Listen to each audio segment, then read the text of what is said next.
Okay, my name is Herwig Leirs. I'm a biologist from the University of Antwerp in Belgium. I'm most proud of the work that we have done in Africa,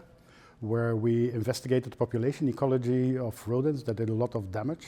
in the field there, and where we developed models to predict when there would be outbreaks that can be used then to organize agriculture. And the other thing that I'm very proud of is work that we did in Kazakhstan on plague, where we found that there is a minimum threshold population above which plague can spread in populations of gerbils in the desert. And the nice thing is about these two things, I've done them together with Professor Stenseth here from the University in Oslo.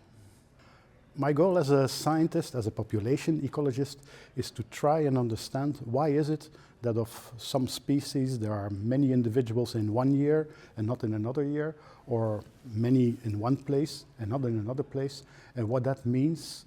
for example, for the damage they do, or, and that has been the interest during the past few years for me,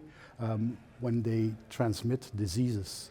How does the ecology of the rodents as a host affect the risk for humans to become infected by diseases that are carried by wildlife?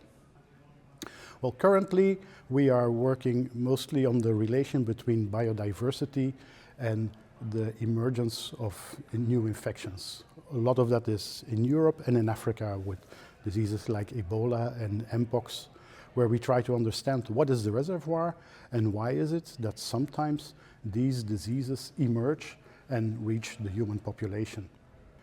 When we do the work on the ecology of such diseases in Africa, we go there, we do expeditions in very remote places, deep in the forest, in areas where emergence has been seen, where cases of Ebola fever or Mpox have occurred, or sometimes other infections. And we go there, we trap animals, we take samples of these animals, sometimes we release them, sometimes we have to take organ samples, and then we analyze these in the lab and do a lot of statistical analysis to find out about the ecology of those infections in their natural environment.